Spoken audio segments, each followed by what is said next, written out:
Hello friends, इस video में हम आपको मोक्षदायिनी सप्तपुरियों की यात्रा कराएंगे। सप्तपुरियों में कौन कौन से नगर शामिल है ये बताएंगे, सप्तपुरी का महत्व समझाएंगे, वहाँ के प्रमुख दर्शनीय स्थलों की जानकारी देंगे तथा वहाँ कैसे पहुँचें और कहाँ ठहरें इसके बारे में भी बताएंगे। आप वीडियो के अंत तक हमारे साथ बने रहिएगा। वीडियो को लाइक और शेयर करें तथा चैनल को सब्सक्राइब अवश्य कर लें। धन्यवाद। तो आइए शुरू करते हैं। भारत में 7 ऐसे पवित्र नगर हैं जिन्हें मोक्ष प्राप्ति के तीर्थ स्थल कहते हैं। यही 7 नगर भारतवर्ष के सांस्कृतिक और आध्यात्मिक गौरव की आधारशिला है। इन्हें सप्तपुरी के नाम से जाना जाता है।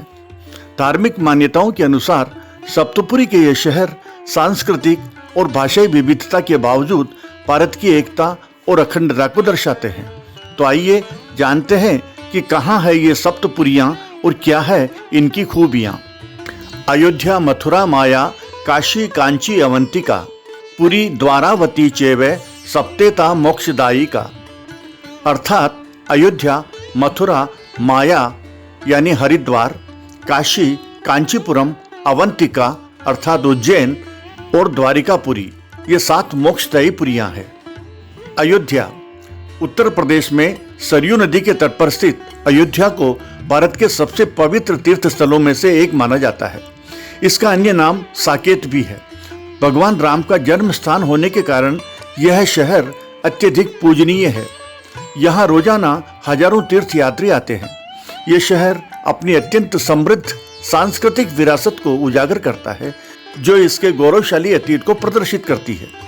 कई शताब्दियों तक ये नगर सूर्यवंश की राजधानी रहा। अयोध्या मूल रूप से मंदिरों का शहर है। जैन मत के अनुसार यहाँ आदिनाथ सहित 5 तीर्थंकरों का जन्म हुआ था।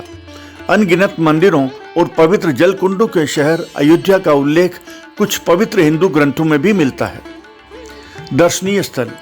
अयोध्या के प्रमुख दर्शनीय स्थलों में सर्व प्रमुख है श्री राम जन्मभूमि का रामलला मंदिर, कालाराम मंदिर, कनक भवन, हनुमान गढ़ी, त्रेता के ठाकुर, तुलसी स्मारक भवन, नागेश्वर नाथ मंदिर, क्षीरेश्वर नाथ मंदिर, स्वर्ग द्वार, राम घाट, लक्ष्मण घाट इत्यादि। कैसे पहुंचे? अयोध्या का सबसे नजदीकी व सुविधाजनक हवाई अड्डा उत्तर प्रदेश की राजधानी लखनऊ में है, जहां से अयोध्या शहर की दूरी करीब 150 किलोमीटर है। लखनऊ पहुंचने के बाद आप वहां से बस, ट्रेन या फिर टैक्सी के माध्यम से अयोध्या आसानी से पहुंच सकते हैं। ट्रेन से अयोध्या जाने के लिए अयोध्या जंक्शन जाना होगा। आप वाराणसी या लखनऊ पहुंचकर वहां से दूसरी ट्रेन पकड़कर भी अयोध्या जा सकते हैं। अयोध्या के लिए आपको उत्तर प्रदेश के काफ़ी सारे शहरों से डायरेक्ट बस की सुविधा मिल जाएगी। आप अपने शहर से लखनऊ या वाराणसी के लिए बस पकड़ सकते हैं, जहां से अयोध्या शहर की दूरी करीब 135 और 220 किलोमीटर है। वहां से अयोध्या के लिए आपको कई सारी बसें मिल जाएगी। आप चाहें तो कार या टैक्सी से भी अयोध्या आसानी से पहुंच सकते हैं। कहाँ ठहरें?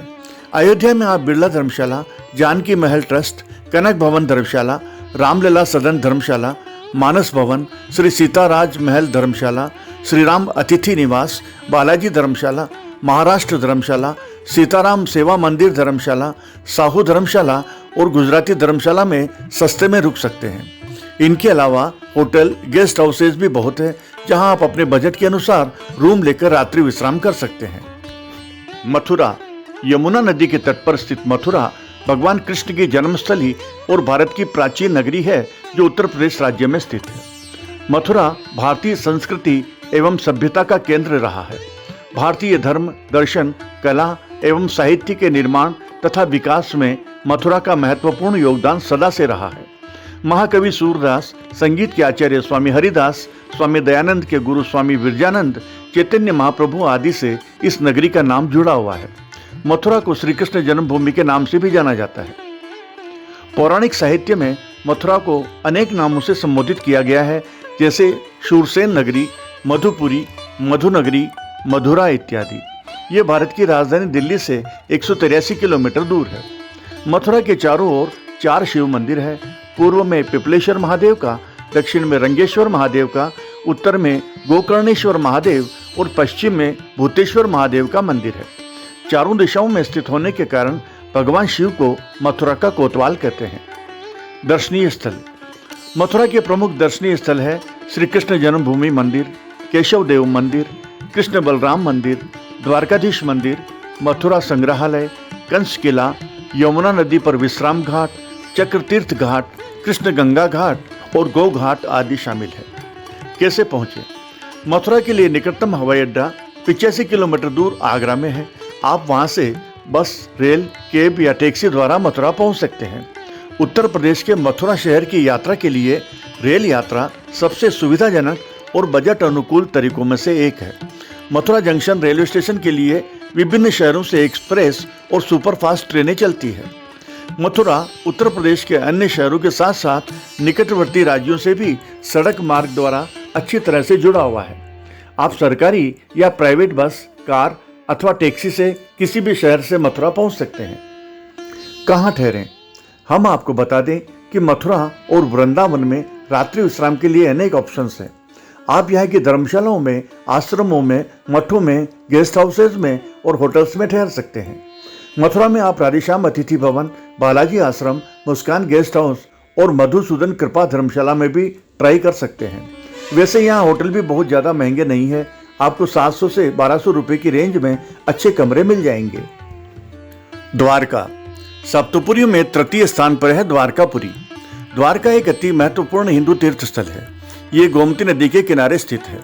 भगवान कृष्ण ने द्वारका को अपनी राजधानी बनाकर मथुरा से प्रवास किया था और अपना शेष जीवन यहीं बिताया था। वर्तमान में यह गुजरात में सौराष्ट्र प्रायद्वीप क्षेत्र का हिस्सा है। अखिल भारतीय चारधाम यात्रा का हिस्सा होने के नाते यह भारत का सबसे पुराना तीर्थ स्थल आपको गहरी आध्यात्मिकता को महसूस करने का अवसर प्रदान करता है। दर्शनीय स्थल द्वारका के प्रमुख दर्शनीय स्थलों में शामिल है द्वारकाधीश मंदिर, इस्कॉन मंदिर, रणछोड़ जी मंदिर, नागेश्वर ज्योतिर्लिंग, गोपी तालाब और बेट द्वारका इत्यादि। कैसे पहुंचे? द्वारका के लिए निकटतम एयरपोर्ट पोरबंदर में 104 किलोमीटर और जामनगर में 141 किलोमीटर दूर है। वहां से आप बस, टैक्सी और ट्रेन से द्वारका पहुंच सकते हैं। द्वारका रेलवे स्टेशन पर रेलों की कनेक्टिविटी बहुत कम है, अतः आप राजकोट 225 किलोमीटर या अहमदाबाद 440 किलोमीटर पहुंचकर वहां से द्वारका के लिए दूसरी ट्रेन पकड़ सकते हैं। इन दोनों शहरों के लिए देश के किसी भी हिस्से से आपको ट्रेन मिल जाएगी। सड़क मार्ग से आप गुजरात के और आसपास के अन्य राज्यों के विभिन्न शहरों से सरकारी या प्राइवेट बस अथवा कार, टैक्सी द्वारा द्वारका पहुंच सकते हैं। कहाँ ठहरें? द्वारका मंदिर के आसपास ही आपको सस्ती धर्मशालाएं मिल जाएगी, जिनमें 24 घंटे का किराया करीब 300 से 500 रुपये हो सकता है। द्वारका मंदिर ट्रस्ट के द्वारा भी गेस्ट हाउस की फैसिलिटीज उपलब्ध कराई गई है, जिसका 24 घंटे का किराया लगभग 500 से 700 रुपये होता है। मंदिर के आसपास आपको प्राइवेट होटल्स भी मिल जाएंगे।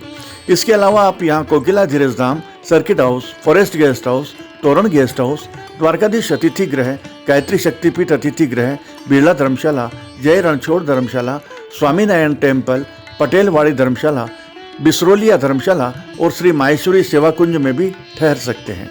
हरिद्वार सप्तपुरी में चौथे स्थान पर आने वाला हरिद्वार उत्तराखंड के 4 धाम या यूं कहें कि भगवान शिव और विष्णु के प्रवेश द्वार के रूप में जाना जाता है। हरिद्वार गंगा नदी के तट पर स्थित है। इस पवित्र शहर के गंगा घाटों पर बड़ी संख्या में श्रद्धालु आते हैं, जिससे यहाँ हमेशा चहल पहल बनी रहती है। तीर्थयात्री अपने पापों से छुटकारा पाने और जीवन में पवित्रता प्राप्त करने के लिए यहाँ गंगा के पवित्र जल में डुबकी लगाते हैं, स्नान करते हैं। हरिद्वार दुनिया के सबसे पवित्र धार्मिक शहरों में से एक है। यहाँ कुंभ मेला भी आयोजित होता है। हरिद्वार का पूरा क्षेत्र आध्यात्मिकता से सराबोर है। दर्शनीय स्थल हरिद्वार के दर्शनीय स्थलों में शामिल है हर की पैड़ी गंगा घाट, मनसा देवी मंदिर, माया देवी मंदिर, चंडी देवी मंदिर, भारत माता मंदिर इत्यादि। हरिद्वार से 26 किलोमीटर दूर ऋषिकेश में भी अनेक मंदिर और धार्मिक स्थल दर्शनीय है। कैसे पहुंचे? फ्लाइट से हरिद्वार जाने के लिए निकटतम एयरपोर्ट देहरादून में है, जो यहाँ से करीब 40 किलोमीटर दूर है। आप अपने शहर से दिल्ली और दिल्ली से दूसरी फ्लाइट लेकर देहरादून भी आ सकते हैं। हरिद्वार रेलवे स्टेशन रेल मार्ग द्वारा देश के अनेक शहरों से सीधा जुड़ा हुआ है। आप चाहें तो पहले दिल्ली आकर फिर वहां से हरिद्वार की ट्रेन पकड़ सकते हैं। इसी तरह आप दिल्ली से बस के माध्यम से भी हरिद्वार जा सकते हैं। आप अपने शहर से दिल्ली पहुंचकर वहां से दूसरी बस के माध्यम से हरिद्वार की यात्रा कर सकते हैं। कहाँ ठहरें? हरिद्वार में ठहरने के लिए शांति कुंज आश्रम, श्री हरिद्वार गुजराती धर्मशाला, जयराम आश्रम, एकता भवन धर्मशाला, जयपुरिया धर्मशाला, मनसा देवी धर्मशाला, चिंतामणि धर्मशाला, बिड़ला धर्मशाला, जय गंगा मैया धर्मशाला, श्री राम शरणम धर्मशाला, भारत माता धर्मशाला, विष्णु घाट, ब्रह्मकुंड, जूना अखाड़ा, भजन आश्रम धर्मशाला आदि अनेक धर्मशालाएं, आश्रम और गेस्ट हाउसेस तथा प्राइवेट होटल्स में आप आराम से ठहर सकते हैं। वाराणसी, वाराणसी जिसे काशी और बनारस भी कहा जाता है, भारत के उत्तर प्रदेश राज्य में गंगा नदी के तट पर स्थित एक प्राचीन नगर है। हिंदू धर्म में यह एक अत्यंत महत्वपूर्ण तीर्थ स्थल है और बौद्ध व जैन धर्मों का भी एक तीर्थ है। हिंदू मान्यता में इसे अविमुक्त क्षेत्र कहा जाता है। वाराणसी संसार के प्राचीन शहरों में से एक है। वाराणसी की संस्कृति का गंगा नदी एवं इसके धार्मिक महत्व से अटूट रिश्ता है। ये शहर सहस्त्रों वर्षों से उत्तर भारत का सांस्कृतिक एवं धार्मिक केंद्र रहा है। हिंदुस्तानी शास्त्रीय संगीत का बनारस घराना वाराणसी में ही जन्मा एवं विकसित हुआ। भारत के कई दार्शनिक, कवि, लेखक, संगीतज्ञ वाराणसी में रहे हैं। वाराणसी को प्रायः मंदिरों का शहर, भारत की धार्मिक राजधानी, भगवान शिव की नगरी, दीपों का शहर, ज्ञान नगरी आदि विशेषणों से संबोधित किया जाता है। यहाँ का काशी विश्वनाथ मंदिर 12 ज्योतिर्लिंगों में शामिल है। यह आम धारणा है कि जो भी व्यक्ति वाराणसी में मरता है उसे मुक्ति और मोक्ष की प्राप्ति होती है। दर्शनीय स्थल, वाराणसी के प्रमुख दर्शनीय स्थलों में शामिल है काशी विश्वनाथ मंदिर, 80 घाट, दशाश्वमेध घाट, दुर्गा मंदिर, रामनगर का किला, संकट मोचन हनुमान मंदिर, तुलसी मानस मंदिर और नया विश्वनाथ मंदिर इत्यादि। वाराणसी कैसे पहुँचे? वाराणसी आप अपने यहाँ से वायु मार्ग, सड़क मार्ग या रेल मार्ग के द्वारा काफ़ी आसानी से पहुँच सकते हैं। लाल बहादुर शास्त्री इंटरनेशनल एयरपोर्ट वाराणसी शहर से मात्र 23 किलोमीटर की दूरी पर है। यहाँ के लिए भारत के तकरीबन सभी बड़े शहरों से फ्लाइट आसानी से मिल जाती है। वाराणसी जंक्शन भारत के प्रमुख रेलवे जंक्शन में से एक माना जाता है। यहाँ के लिए भारत के अनेक बड़े शहरों से ट्रेन आसानी से मिल जाती है। इसी तरह वाराणसी भारत के सभी छोटे बड़े शहरों से सड़क मार्ग के द्वारा भी अच्छी तरह से जुड़ा हुआ है। आप सड़क मार्ग से बस, कार, बाइक या टैक्सी द्वारा वाराणसी पहुंच सकते हैं। अनेक शहरों से सरकारी और प्राइवेट बसें वाराणसी के लिए चलती है। कहाँ ठहरें? वाराणसी में ठहरने के लिए बीरेश्वर पांडे धर्मशाला, वैद्यनाथ भवन, जयपुरिया धर्मशाला, श्री साईं अन्नपूर्णा नित्य अन्नधाम सत्रम, सिद्धि विनायक धर्मशाला, धर्मार्थ ट्रस्ट धर्मशाला, श्री काशी गायत्री आश्रम सेवा सोसाइटी, दूधबेवाला धर्मशाला, जूना अखाड़ा, कलकत्ता विश्राम भवन, संतुराम कनौजिया धर्मशाला, कुशवाहा धर्मशाला, मारवाड़ी सेवा संघ, गुजराती धर्मशाला, भारत सेवाश्रम संघ, श्री काशी गायत्री आश्रम, श्री माहेश्वरी धर्मशाला, माहेश्वरी भवन सहित अनेक आश्रम, गेस्ट हाउस और हर तरह की होटल्स है। यहाँ काशी विश्वनाथ मंदिर ट्रस्ट की ओर से भी यात्रियों के लिए आवास की अच्छी सुविधाएं हैं। कांचीपुरम, कांचीपुरम जिसे केवल कांची भी कहा जाता है, भारत के तमिलनाडु राज्य में चेन्नई से 84 किलोमीटर दक्षिण पश्चिम में वेगवती और पलार नदियों के किनारे बसा एक नगर है। कांचीपुरम प्राचीन चोल और पल्लव राजाओं की राजधानी थी। कांची हिंदू धर्म का एक अत्यंत महत्वपूर्ण तीर्थ है और यहाँ बहुत प्राचीन मंदिर है। ये धार्मिक शिक्षा का भी शताब्दियों से केंद्र रहा है। यह अपनी रेशमी साड़ियों के लिए भी प्रसिद्ध है। कांची का अर्थ ब्रह्मा, आंची का अर्थ पूजा और पुरम का अर्थ शहर होता है, यानी ब्रह्मा को पूजने वाला पवित्र स्थान। शायद इसीलिए यहाँ विष्णु के अनेक मंदिर स्थापित किए गए हैं, जिस कारण इसे यह नाम दिया गया। मान्यता है कि इस क्षेत्र में प्राचीन काल में ब्रह्मा जी ने देवी के दर्शन के लिए तप किया था। ऐसा माना जाता है कि जो भी यहाँ जाता है उसे आंतरिक आनंद के साथ साथ मोक्ष की प्राप्ति भी होती है। कांची हरिहरात्मक पुरी है। इसके दो भाग शिवकांची और विष्णुकांची है।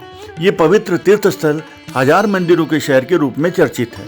108 शैव और 18 वैष्णव मंदिरों का घर कहलाने वाले कांचीपुरम में आज भी समृद्ध इतिहास और रंगीन सांस्कृतिक विरासत की झलक देखने को मिलती है।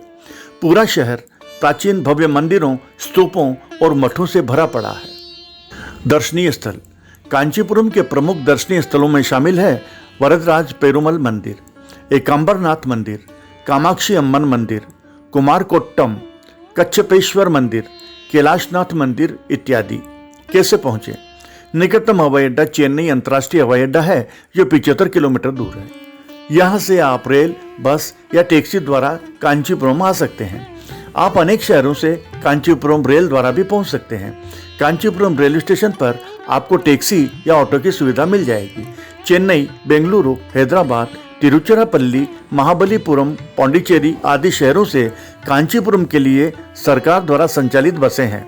इसके अलावा प्राइवेट बसें भी खूब चलती हैं। आप सड़क मार्ग से टैक्सी द्वारा भी कांचीपुरम आसानी से पहुंच सकते हैं। कहाँ ठहरें?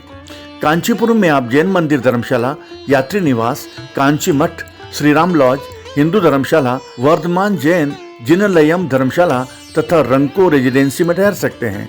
इनके अलावा यहाँ छोटे बड़े अनेक होटल्स हैं। अवंतिका यानी उज्जैन। उज्जैन भारत के मध्य प्रदेश राज्य का एक प्रमुख शहर है जो क्षिप्रा नदी के किनारे पर बसा है। यह एक अत्यंत प्राचीन शहर है। यह महान सम्राट विक्रमादित्य के राज्य की राजधानी थी। उज्जैन को कालिदास की नगरी के नाम से भी जाना जाता है। यहाँ हर 12 वर्ष पर सिंहस्थ कुंभ मेला लगता है। भगवान शिव के 12 ज्योतिर्लिंगों में एक महाकाल का मंदिर इस नगरी में स्थित है। उज्जैन मध्य प्रदेश के सबसे बड़े शहर इंदौर से 54 किलोमीटर दूर है। उज्जैन के प्राचीन नाम अवंतिका, उज्जैनी और कनक श्रृंगा आदि है। दर्शनीय स्थल। उज्जैन के प्रमुख दर्शनीय स्थलों में शामिल है महाकालेश्वर मंदिर, महाकाल लोक, चिंतामन गणेश मंदिर, गढ़ कालिका माता जी, हरसिद्धि माता मंदिर, बड़े गणेश मंदिर, वेधशाला, काल भैरव देव, सिद्धनाथ वट, मंगलनाथ देव, अंगारेश्वर महादेव, राम घाट, चक्र तीर्थ, राम जानकी मंदिर, गोपाल मंदिर, भर्तृहरि गुफा, वैभव लक्ष्मी मंदिर और संदीपनी आश्रम इत्यादि। कैसे पहुंचे?